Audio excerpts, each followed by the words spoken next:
Hollywood, Bollywood, Tollywood, ಸ್ಯಾಂಡಲ್ವುಡ್ನ cine ಜಗತ್ತಿನ ಸಿನಿಯಾನ ಕಾರ್ಯಕ್ರಮಕ್ಕೆ ಸ್ವಾಗತ. ನಾನು ನಂದಿನಿ ಸಾಗರ. 2024ರ ಶಿವರಾತ್ರಿಗೆ ರಂಗನಾಯಕ ಥಿಯೇಟರ್ ಪ್ರವೇಶ ಕೊಡ್ತಾ ಇದ್ದಾನೆ. ಯಾರು ಈ ರಂಗನಾಯಕ ಅಂತ ಗೊತ್ತಾಗ್ತಿಲ್ವಾ?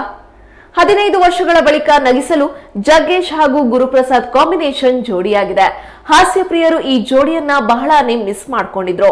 ನವರಸ ನಾಯಕ ಜಗ್ಗೇಶ್ ಹಾಗೂ ಗುರುಪ್ರಸಾದ್ ಒಟ್ಟಿಗೆ ಸೇರಿ ಸಿನಿಮಾ ಮಾಡಬಾರ್ದಾ ಅಂತ ಹಿಡಿಶಾಪ ಹಾಕಿದವರು ಇದ್ದಾರೆ. ಮಠ ಹಾಗೂ ಎದ್ದೇಳು ಮಂಜುನಾಥ ಸಿನಿಮಾ ನೋಡಿ ಎಂಜಾಯ್ ಮಾಡಿದ್ದ ಪ್ರೇಕ್ಷಕರು ಕಾದು ಕಾದು ಸೈಲೆಂಟ್ ಆಗಿದ್ರು. 2019ರಲ್ಲಿ ರಂಗನಾಯಕ ಸಿನಿಮಾ ಅನೌನ್ಸ್ ಆಯ್ತು. ಆದ್ರೆ ಕೋವಿಡ್ ಹಿನ್ನೆಲೆಯಲ್ಲಿ ಸಿನಿಮಾ ಸೆಟ್ ಇರೋದು ತಡವಾಯ್ತು. ಅಲ್ಲಿಗೆ ಮತ್ತೆ ರಂಗನಾಯಕನ ಬಗ್ಗೆ ಚಿಕ್ಕದೊಂದು ಸುಳುವು ಕೂಡ ಸಿಕ್ಕಿರ್ಲಿಲ್ಲ. ಜಗ್ಗೇಶ್ ಕೂಡ ಈ ಬಗ್ಗೆ ಬಾಯ್ ಬಿಡ್ಲಿಲ್ಲ. ಗುರುಪ್ರಸಾದ್ ಬಾಯ್ ಬಿಟ್ರು ನಂಬೋ ಹಾಗೆ ಇರ್ಲಿಲ್ಲ. ಹೀಗಾಗಿ ರಂಗನಾಯಕನ ಕತೆ ಇಲ್ಲಿಗೆ ಮುಗ್ದೇ ಹೋಯ್ತು ಅನ್ಕೊಂಡ್ರು. ಆದ್ರೆ ಈ ಪ್ರಾಜೆಕ್ಟ್ಗೆ 2021ರಲ್ಲಿ ಜೀವ ಬಂದ್ಬಿಡ್ತು. ನಿರ್ದೇಶಕ ಗುರುಪ್ರಸಾದ್ ಸಿನಿಮಾಗೆ ಹೆಚ್ಚು ಬಜೆಟ್ ಬೇಕಿಲ್ಲ, ಅದ್ದೂರಿ ಲೊಕೇಶನ್ ಬೇಕಾಗಿಲ್ಲ. ಆದ್ರೆ ರಂಗನಾಯಕನನ್ನ ಹೆಚ್ಚು ಪಾಲು ಸೆಟ್ ನಲ್ಲೇ ತೋರಿಸ್ತೇನೆ ಅಂದಿದ್ರು. ಅದಕ್ಕೆ ಸೆಟ್ಟು ಅದು ಇದು ಅಂತ ಇನ್ನೊಂದಿಷ್ಟು ದಿನ ಹಿಡಿತು. ಮಧ್ಯದಲ್ಲಿ ಬ್ರೇಕ್, ಎಲೆಕ್ಷನ್, ಬೇರೆ ಸಿನಿಮಾ ಅಂತ ಒಂದಿಷ್ಟು ದಿನ ಕಳೆದು ಹೋಯ್ತು.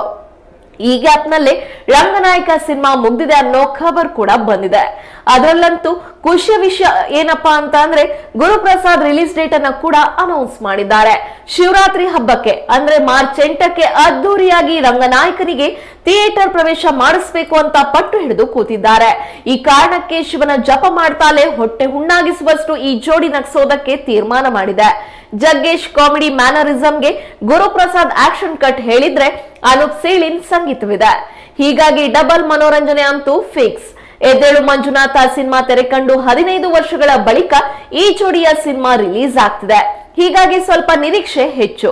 ಇದರೊಂದಿಗೆ ಈ ಸಿನಿಮಾ ರಾಜಕೀಯ ವಿಡಂಬನಾತ್ಮಕ ಸಿನಿಮಾ ಅಂತ ಗುರುಪ್ರಸಾದ್ ಅವರೇ ಹೇಳ್ಕೊಂಡಿದ್ದಾರೆ.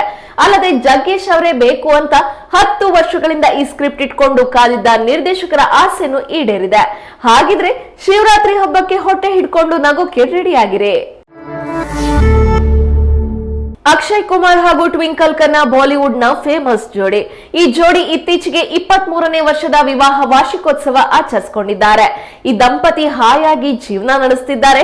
ಇವರ ಮಧ್ಯೆ ಸಣ್ಣ ಪುಟ್ಟ ಮನಸ್ತಾಪಗಳು ಬಂದಿದ್ದಿದೆ. ಇದನ್ನ ಪರಿಹರಿಸಿಕೊಂಡು ಮುಂದೆ ಸಾಗ್ತಾ ಇದ್ದಾರೆ. ಅಕ್ಷಯ್ ಕುಮಾರ್ ಹೀರೋ, ಟ್ವಿಂಕಲ್ ನಿರ್ಮಾಪಕಿಯಾಗಿ, ಇಂಟೀರಿಯರ್ ಡಿಸೈನರ್ ಆಗಿ ಹೆಸರು ಮಾಡಿದ್ದಾರೆ. ಒಬ್ಬರ ವೃತ್ತಿ ಜೀವನಕ್ಕೆ ಮತ್ತೊಬ್ಬರು ಬೆಂಬಲ ನೀಡುತ್ತಾ ಇವರು ಸುಖವಾಗಿ ಜೀವನ ನಡೆಸುತ್ತಿದ್ದಾರೆ.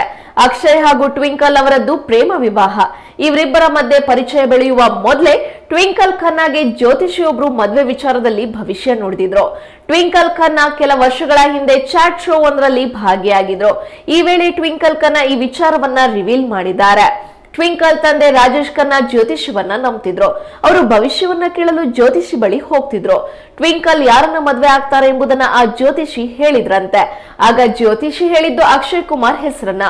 ಅಚ್ಚರಿಯ ಸಂಗತಿ, ಅಕ್ಷಯ್ ಅಂದ್ರೆ ಯಾರು ಎಂಬುದೇ ಟ್ವಿಂಕಲ್ಗೆ ಗೊತ್ತಿರಲಿಲ್ಲ. ನನಗೆ ಜ್ಯೋತಿಷದ ಬಗ್ಗೆ ನಂಬಿಕೆ ಇರಲೇ ಇಲ್ಲ, ಆದ್ರೆ ನನ್ನ ತಂದೆಗೆ ನಂಬಿಕೆ ಇತ್ತು. ಅದರ ಬಗ್ಗೆ ಅವರು ಆಗಾಗ ಹೇಳ್ತಾ ಇರ್ತಿದ್ರು. ನಮ್ಮ ತಂದೆ ಓರ್ವ ಜ್ಯೋತಿಷಿ ಬಳಿ ಹೋಗ್ತಿದ್ರು. ಆ ಜ್ಯೋತಿಷಿ ನನ್ನ ಭವಿಷ್ಯ ಹೇಳಿದ್ರು. ನೀವು ಅಕ್ಷಯ್ ಕುಮಾರ್ ಎಂಬುವವರನ್ನ ಮದುವೆಯಾಗ್ತೀಯಾ ಎಂದು ಹೇಳಿದ್ರು. ಯಾವ ಅಕ್ಷಯ್ ಕುಮಾರ್ ಎಂದು ಕೇಳಿದ್ದೆ. ಆಗ ನನಗೆ ಅಕ್ಷಯ್ ಪರಿಚಯವೇ ಇರಲಿಲ್ಲ ಎಂದಿದ್ದಾರೆ ಟ್ವಿಂಕಲ್. ಟ್ವಿಂಕಲ್ ಆರಂಭದಲ್ಲಿ ನಟಿಯಾಗಿ ಮಿಂಚಿದವರು. ನಂತರ ಸಿನಿಮಾ ನಿರ್ಮಾಣ ಮಾಡಿದ್ರು. ಬರಹಗಾರ್ತಿಯಾಗಿಯೂ ಹೆಸರು ಮಾಡಿದ್ದಾರೆ. ಈ ಬಗ್ಗೆಯೂ ಜ್ಯೋತಿಷಿ ಭವಿಷ್ಯ ನುಡಿದಿದ್ರಂತೆ. ಮದುವೆ ಭವಿಷ್ಯ ಹೇಳಿದ ಕೆಲವು ವರ್ಷಗಳ ನಂತರ ಅವರು ಮತ್ತೆ ಬಂದಿದ್ರು. ನಾನು ಬರಹಗಾರ್ತಿ ಆಗ್ತೇನೆ ಎಂದು ಹೇಳಿದ್ರು. ಇಡೀ ಜೀವಮಾನದಲ್ಲಿ ನಾನು ಒಂದೇ ಒಂದು ಕತೆ ಬರ್ದವಳಲ್ಲ, ಹಾಗಿರುವಾಗ ನಾನು ಬರಹಗಾರ್ತಿ ಆಗೋದೆ ಎಂದು ಹೇಳಿ ನಕ್ಕಿದ್ದೆ. ಈಗ ಏನಾಗಿದೆ ಎಂಬುದನ್ನ ನೀವೇ ನೋಡಿದ್ದೀರಿ ಎಂದು ಟ್ವಿಂಕಲ್ ಹೇಳಿದ್ರು. ಟ್ವಿಂಕಲ್ ಕೆಲ ಪುಸ್ತಕಗಳನ್ನ ಬರೆದಿದ್ದಾರೆ. ಅವರು ಅಂಕಣಕಾರ್ತಿಯೂ ಕೂಡ ಹೌದು. ಜ್ಯೋತಿಷಿ ಹೇಳಿದ ಎರಡೂ ವಿಚಾರಗಳು ಅವರ ಜೀವನದಲ್ಲಿ ನಡೆದಿವೆ. ಅಕ್ಷಯ್ ಕುಮಾರ್ ಹಾಗೂ ಟ್ವಿಂಕಲ್ 2001ರಲ್ಲಿ ಮದುವೆ ಆದ್ರು. ಇವರಿಗೆ ಇಬ್ಬರು ಮಕ್ಕಳಿದ್ದಾರೆ. ಈ ದಂಪತಿಯ ಮಗ ಆರವ್ ಇಂಗ್ಲೆಂಡ್ ನಲ್ಲಿ ಉನ್ನತ ಶಿಕ್ಷಣವನ್ನ ಪಡಿತಾ ಇದ್ದಾನೆ. ಮಗಳಿಗೆ ನಿತಾರಾ ಎಂದು ಹೆಸರಿಡಲಾಗಿದೆ. ಇತ್ತೀಚೆಗೆ ಟ್ವಿಂಕಲ್ ಪದವಿ ಪಡೆದಿದ್ದಾರೆ. 50ನೇ ವಯಸ್ಸಿಗೆ ಅವರು ಪದವಿ ಪಡೆಯುವ ಮೂಲಕ ಎಲ್ಲರಲ್ಲೂ ಅಚ್ಚರಿ ಮೂಡಿಸಿದ್ದಾರೆ. ಲೇಡಿ ಸೂಪರ್ ಸ್ಟಾರ್ ನಯನತಾರ ನಟನೆಯ ಅನ್ನಪೂರ್ಣಿ ಸಿನಿಮಾ ಇತ್ತೀಚಿನ ಕೆಲ ದಿನಗಳಿಂದ ವಿವಾದಗಳ ಮೂಲಕವೇ ಸದ್ದು ಮಾಡ್ತಿದೆ. ನೆಟ್ಫ್ಲಿಕ್ಸ್ OTTಯಲ್ಲಿ ಬಿಡುಗಡೆಯಾಗಿದ್ದೇ ತಡ ಚಿತ್ರದಲ್ಲಿನ ಸಂಭಾಷಣೆಯ ವಿರುದ್ಧ ತೀವ್ರ ಟೀಕೆ ವ್ಯಕ್ತವಾಗ್ತಿದೆ. ಇದೀಗ ಆ ವಿವಾದ ಮಿತಿಮೀರಿದ ಹಿನ್ನೆಲೆಯಲ್ಲಿ ನಯನತಾರ ನಟನೆಯ ಅನ್ನಪೂರ್ಣಿ ಚಿತ್ರವನ್ನೇ ಡಿಲೀಟ್ ಮಾಡಿದೆ ನೆಟ್ಫ್ಲಿಕ್ಸ್. ಚಿತ್ರದಲ್ಲಿ ಶ್ರೀರಾಮನ ಬಗ್ಗೆ ಆಕ್ಷೇಪಾರ್ಹ ಸಂಭಾಷಣೆಗಳನ್ನು ಅಳವಡಿಸಲಾಗಿದೆ. ಇದು ಅನೇಕ ಜನರ ಧಾರ್ಮಿಕ ಭಾವನೆಗಳಿಗೆ ಧಕ್ಕೆಯಾಗಿ ಸೋಷಿಯಲ್ ಮೀಡಿಯಾದಲ್ಲಿ ವಿರೋಧವಾಗಿರುವಂತಹವನ್ನ ವ್ಯಕ್ತಪಡಿಸ್ತಾ ಇದ್ದಾರೆ. ಅನ್ನಪೂರ್ಣಿ ಚಿತ್ರದಲ್ಲಿ ಶ್ರೀರಾಮನನ್ನ ಮಾಂಸಭಕ್ಷಕ ಎಂದು ಬಣ್ಣಿಸಲಾಗಿದೆ. ಈ ಬಗ್ಗೆ ವಿರೋಧ ವ್ಯಕ್ತವಾದ ಬೆನ್ನಲ್ಲೇ ನೆಟ್ಫ್ಲಿಕ್ಸ್ ಈ ನಿರ್ಧಾರಕ್ಕೆ ಬಂದಿದೆ. ಸೋಷಿಯಲ್ ಮೀಡಿಯಾದಲ್ಲಿ ರಾಮನ ಕುರಿತ ಹೇಳಿಕೆ ನೀಡಿದ ಅನ್ನಪೂರ್ಣಿ ಸಿನಿಮಾವನ್ನ ಈ ಕೂಡಲೇ ಡಿಲೀಟ್ ಮಾಡಬೇಕು, ಇಲ್ಲವಾದ್ರೆ ಕಾನೂನು ರೀತಿ ಕ್ರಮವನ್ನ ಎದುರಿಸಬೇಕಾಗಬಹುದು ಎಂದು ಬೆದರಿಕೆಗಳು ಕೂಡ ಬಂದಿದ್ವು. ಅಷ್ಟೇ ಅಲ್ಲ, ಬಾಯ್ಕಾಟ್ ನೆಟ್ಫ್ಲಿಕ್ಸ್ ಎಂಬ ಅಭಿಯಾನಕ್ಕೂ ಕರೆ ನೀಡಿದ್ರು. ಇದನ್ನ ಗಮನಿಸಿದ OTT ಸಂಸ್ಥೆ ಹಿಂದೂಗಳ ಭಾವನೆಗಳನ್ನ ಗಮನದಲ್ಲಿಟ್ಕೊಂಡು ನಯನತಾರ ಅವರ ಚಿತ್ರವನ್ನ ನೆಟ್ಫ್ಲಿಕ್ಸ್ ನಿಂದ ಡಿಲೀಟ್ ಮಾಡಿದೆ. ಅನ್ನಪೂರ್ಣಿ ಸಿನಿಮಾದಲ್ಲಿ ಶ್ರೀರಾಮ ಹಾಗೂ ಹಿಂದೂ ಧರ್ಮಕ್ಕೆ ಧಕ್ಕೆ ಆಗುವಂತಹ ಸನ್ನಿವೇಶಗಳು ಇವೆ ಎನ್ನುವ ಕಾರಣಕ್ಕಾಗಿ ವಿವಾದ ಏರ್ಪಟ್ಟಿತ್ತು. ಈ ಕುರಿತು ನಟಿ ನಯನತಾರ ಮೌನ ಮುರಿದಿದ್ದು ಕ್ಷಮೆ ಯಾಚಿಸಿದ್ದಾರೆ. ಜೈ ಶ್ರೀರಾಮ್ ಎಂದು ಪೋಸ್ಟ್ ಆರಂಭಿಸಿರುವ ಅವರು ತಮ್ಮ ಅಭಿಪ್ರಾಯದ ಬಗ್ಗೆ ಇನ್ಸ್ಟಾಗ್ರಾಂನಲ್ಲಿ ನಾನು ಸೇರಿದಂತೆ ಅನ್ನಪೂರ್ಣಿ ಚಿತ್ರತಂಡದವರು ಇತರರ ಧಾರ್ಮಿಕ ಭಾವನೆಗಳಿಗೆ ಧಕ್ಕೆ ತರುವಂತಹ ಯಾವುದೇ ಉದ್ದೇಶ ಹೊಂದಿಲ್ಲ. ಸಕಾರಾತ್ಮಕ ಸಂದೇಶ ಹಂಚಿಕೊಳ್ಳುವ ಪ್ರಯತ್ನದಲ್ಲಿ ಅಜಾಗರೂಕತೆಯಿಂದ ನೋವುಂಟು ಮಾಡಿರಬಹುದು. ಈ ಹಿಂದೆ ಚಿತ್ರಮಂದಿರಗಳಿಗೆ ಸೆನ್ಸಾರ್ಗೆ ಒಳಪಟ್ಟಿದ್ದ ಸಿನಿಮಾವನ್ನ OTT ವೇದಿಕೆಯಿಂದ ತೆಗೆದು ಹಾಕೋದನ್ನ ನಾನು ನಿರೀಕ್ಷಿಸಿರಲಿಲ್ಲ ಎಂದಿದ್ದಾರೆ. ದೇವರನ್ನ ಸಂಪೂರ್ಣವಾಗಿ ನಂಬ್ತೇನೆ. ದೇಶಾದ್ಯಂತ ಹಲವು ದೇವಾಲಯಗಳಿಗೆ ಭೇಟಿ ನೀಡಿದ್ದೇನೆ. ಯಾರ ಭಾವನೆಗಳಿಗಾದರೂ ನೋವುಂಟು ಮಾಡಿದ್ರೆ ಕ್ಷಮೆ ಯಾಚಿಸೋದಾಗಿ ಅವರು ಬರೆದುಕೊಂಡಿದ್ದಾರೆ. ಕನ್ನಡ ಕಿರುತೆರೆಯ ಅತಿ ದೊಡ್ಡ reality show Bigg Boss season 10 ಬಾರಿ ಕುತೂಹಲ ಕೆರಳಿಸಿದೆ. ವೀಕೆಂಡ್ ನಲ್ಲಿ ಕಿಚ್ಚನ ಪಂಚಾಯಿತಿ ಕಟ್ಟೆಯಲ್ಲಿ ಯಾರು ಎಲಿಮಿನೇಟ್ ಆಗ್ತಾರೆ ಅನ್ನೋದು ಇನ್ನೊಂದು ತರಹದ ಕುತೂಹಲ. ಬಿಗ್ ಬಾಸ್ ಮನೆಯಲ್ಲಿ ಬೆಂಕಿ ಎಂದೇ ಫೇಮಸ್ ಆದವರು ತನಿಷಾ ಕುಪ್ಪಂಡ. ಫಿನಾಲೆ ವಾರಕ್ಕೆ ಕಾಲಿಡುವ ಮೊದಲೇ ಅವರು ಗುರುವಾರ ಮಿಡ್ ನೈಟ್ ಎಲಿಮಿನೇಷನ್ ನಲ್ಲಿ ಎಲಿಮಿನೇಟ್ ಆಗಿದ್ದಾರೆ. ಗುರುವಾರದ ಎಪಿಸೋಡ್ ನಲ್ಲಿ ತನಿಷಾ ಔಟ್ ಆದ್ರು. ಅವರನ್ನ ಸೀಕ್ರೆಟ್ ರೂಮ್ ನಲ್ಲಿ ಇಡಬಹುದು ಅನ್ನೋದು ಅಭಿಮಾನಿಗಳ ಊಹೆ ಆಗಿತ್ತು. ಆದ್ರೆ ಹಾಗಾಗ್ಲಿಲ್ಲ. ಇದು ಅವರ ಫ್ಯಾನ್ಸ್ಗೆ ಕೂಡ ಬೇಸರ ಮೂಡಿಸಿದೆ. ಕಣ್ಣೀರು ಹಾಕ್ತಾಲೆ ಅವರು ದೊಡ್ಡ ಮನೆಯಿಂದ ಹೊರ ಹೋಗಿದ್ದಾರೆ. ದೊಡ್ಡ ಮನೆಯಿಂದ ಹೊರ ಹೋದ ತನಿಷಾಗೆ ಒಂದು ಸರ್ಪ್ರೈಸ್ ಸಿಕ್ಕಿದೆ. ಇದನ್ನ ನೋಡಿ ಅವರು ಸಾಕಷ್ಟು ಖುಷಿ ಪಟ್ಟಿದ್ದಾರೆ. ಈ ಬಗ್ಗೆ ಅವರು ಹೇಳಿಕೊಂಡಿರುವ ವಿಡಿಯೋ ಕೂಡ ಈಗ ವೈರಲ್ ಆಗಿದೆ. ಯಾರೇ ಬಿಗ್ ಬಾಸ್ ಮನೆ ಒಳಗೆ ಪ್ರವೇಶಿಸಿದ್ರೆ ಅವರಿಗೆ ದೊಡ್ಡ ಅಭಿಮಾನಿ ಬಳಗ ಸೃಷ್ಟಿಯಾಗುತ್ತೆ. ಇದೇ ರೀತಿ ತನಿಷಾ ಅವರ ಆಟ, ನಿರ್ಧಾರ, ಕೆಲಸದ ಚಾಕಚಕ್ಯತೆಯಿಂದ ಜನಪ್ರಿಯತೆ ಹೆಚ್ಚಿದ್ದು ಅಭಿಮಾನಿ ಬಳಗ ಹಿರಿದಾಗಿದೆ. ಇವರನ್ನ ಇನ್ಸ್ಟಾಗ್ರಾಮ್ ನಲ್ಲಿ 2.5 ಲಕ್ಷ ಮಂದಿ ಫಾಲೋ ಮಾಡ್ತಾ ಇದ್ದಾರೆ. ಇದೀಗ ಅವರ ಕುರಿತು ಬೆಂಕಿ ಬಂತೋ ಎಂಬುವಂತ ಹಾಡನ್ನ ಮಾಡಲಾಗಿದೆ. ಇದನ್ನ ಕೇಳಿ ತನಿಷಾ ಸಖತ್ ಖುಷಿಯಾಗಿದ್ದಾರೆ. ಎಲಿಮಿನೇಟ್ ಆದೆ ಅನ್ನೋ ಬೇಸರದಲ್ಲಿ ನಾನು ಬಂದೆ, ಆದ್ರೆ ಬೆಂಕಿ ಬಂತೋ ಹಾಡು ನೋಡಿ ಸಖತ್ ಖುಷಿ ಪಟ್ಟೆ. ಈ ಹಾಡನ್ನ ಚೆನ್ನಾಗಿ ಬರ್ದಿದ್ದೀರಾ ಎಂದಿದ್ದಾರೆ ತನಿಷಾ. ಬಿಗ್ ಬಾಸ್ ಮನೆಯಲ್ಲಿ ಬೆಂಕಿ ಎಂದೇ ಫೇಮಸ್ ಆದವರು ತನಿಷಾ. ಹೀಗಾಗಿ ಅಭಿಮಾನಿಗಳು ಬೆಂಕಿ ಬಂತೋ ಸಾಂಗ್ ಮಾಡಿದ್ದಾರೆ. A2 ಫಿಲ್ಮ್ಸ್ ಯೂಟ್ಯೂಬ್ ಚಾನೆಲ್ ಮೂಲಕ ಬೆಂಕಿ ಬಂತೋ ಹಾಡು ರಿಲೀಸ್ ಆಗಿದೆ. ಈ ಹಾಡು ಲಕ್ಷಾಂತರ ಬಾರಿ ವೀಕ್ಷಣೆ ಕೂಡ ಕಂಡಿದೆ. ಶಮಂತ್ ನಾಗರಾಜ್ ಈ ಹಾಡಿಗೆ ಸಾಹಿತ್ಯ ಬರೆದಿದ್ದಾರೆ. ಖ್ಯಾತ ಗಾಯಕ ಶಶಾಂಕ್ ಶೇಷಗಿರಿ ಅವರು ಈ ಹಾಡನ್ನ ಹಾಡಿದ್ದಾರೆ. ಸಂಗೀತ ಸಂಯೋಜನೆಯು ಅವರದ್ದೇ. ತನಿಷಾ ಕುಪ್ಪಂಡ ಅವರ ಎನರ್ಜಿ, ಮಾತಿನ ಶೈಲಿ ಸೇರಿ ಎಲ್ಲಾ ಗುಣಗಳನ್ನ ಈ ಸಾಂಗ್ ನಲ್ಲಿ ಬಣ್ಣಿಸಲಾಗಿದೆ. ಹೀಗಾಗಿ ಬಿಗ್ ಬಾಸ್ ಮನೆಯಿಂದ ಹೊರ ಬಂದಿರುವ ತನಿಷಾ ಬೇಸರ ಮರೆತು ಹಾಡನ್ನ ಎಂಜಾಯ್ ಮಾಡ್ತಿದ್ದಾರೆ. ರಣಬೀರ್ ಕಪೂರ್ ಹಾಗೂ ರಶ್ಮಿಕಾ ಮಂದಣ್ಣ ನಟನೆಯ ಅನಿಮಲ್ ಸಿನಿಮಾ ಕಳೆದ ವರ್ಷ ರಿಲೀಸ್ ಆಗಿ ಸೂಪರ್ ಹಿಟ್ ಆಯಿತು. ಈ ಚಿತ್ರದಿಂದ ನಿರ್ದೇಶಕ ಸಂದೀಪ್ ರೆಡ್ಡಿ ವಂಗ ಅವರು ದೊಡ್ಡ ಗೆಲುವು ಕಂಡಿದ್ದಾರೆ. ಅಷ್ಟೇ ಟೀಕೆಗಳನ್ನ ಕೂಡ ಪಡೆದಿದ್ದಾರೆ. ಸಂದೀಪ್ ಅವರ ಕೆಲಸವನ್ನ ಅನೇಕರು ಟೀಕೆ ಮಾಡಿದ್ದಾರೆ. ಆದ್ರೆ ಅವರನ್ನ ರಶ್ಮಿಕಾ ಮಂದಣ್ಣ ಬಾಯ್ ತುಂಬಾ ಹೊಗಳಿದ್ದಾರೆ. ಅವರ ಕೆಲಸಕ್ಕೆ ಮೆಚ್ಚುಗೆ ಸಿಕ್ಕಿದೆ. ಸಂದೀಪ್ ರೆಡ್ಡಿ ವಂಗ ಅವರು ವಿಭಿನ್ನವಾಗಿ ಕೆಲಸ ಮಾಡ್ತಾರೆ. ಅವರು ಹೇಗೆ ಯೋಚಿಸ್ತಾರೆ, ಏನ್ ತಿಂತಾರೆ ಅಥವಾ ಏನ್ ಮಾಡ್ತಾರೆ ಎಂದು ನನಗೆ ಗೊತ್ತಿಲ್ಲ. ಆದ್ರೆ ಅನಿಮಲ್ ಸಿನಿಮಾ ನೋಡಿದಾಗ ಇಂತಹ ಸಿನಿಮಾ ಬೇಕು ಎಂದೆನಿಸುವಂತೆ ಮಾಡಿದ್ದಾರೆ. ಅನಿಮಲ್ ಪಾರ್ಕ್ ಚಿತ್ರದ ಕತೆ ಹೇಗ್ ಬೇಕಾದ್ರೂ ಇರಬಹುದು. ಈ ವಿಚಾರ ರೋಮಾಂಚನಕಾರಿಯಾಗಿದೆ. ಅವರು ನನಗೆ ಚಿತ್ರದ ಸಣ್ಣ ಎಳೆ ಹೇಳಿದ್ದಾರೆ. ಅನಿಮಲ್ ಪಾರ್ಕ್ ಮೂಲಕ ದೊಡ್ಡ ಸಕ್ಸಸ್ ಕಾಣುವ ಭರವಸೆಯಲ್ಲಿ ಅವರಿದ್ದಾರೆ ಎಂದಿದ್ದಾರೆ ರಶ್ಮಿಕಾ. ಸಂದೀಪ್ ಒಂದು ಕತೆ ಮಾಡ್ಕೊಂಡ್ರೆ ಅದಕ್ಕೆ ಬದ್ಧರಾಗಿರ್ತಾರೆ. ಜನಕ್ಕೆ ಹೇಗೆ ಬೇಕು ಎಂದು ಕೇಳಿ ಕತೆ ಬದಲಾಯಿಸೋದಿಲ್ಲ. ಅದು ನನಗೆ ಇಷ್ಟ. ಅವರು ಯಾವಾಗ್ಲೂ ಹೀಗೆ ಇರಬೇಕು ಎಂಬುದು ನನ್ನ ಆಸೆ ಎಂದಿದ್ದಾರೆ ರಶ್ಮಿಕಾ. ರಶ್ಮಿಕಾ ಮಂದಣ್ಣ ಅವರ ಖ್ಯಾತಿ ಹೆಚ್ಚುತ್ತಾ ಇದೆ. ಅವರು ಹಲವು ಸೂಪರ್ ಹಿಟ್ ಗಳ ಚಿತ್ರಗಳನ್ನ ಕೂಡ ನೀಡಿದ್ದಾರೆ. ರಶ್ಮಿಕಾ ಮಂದಣ್ಣ ಅವರ ಆಸ್ತಿ ಮೌಲ್ಯ ಕೂಡ ಹೆಚ್ಚುತ್ತಾ ಇದೆ.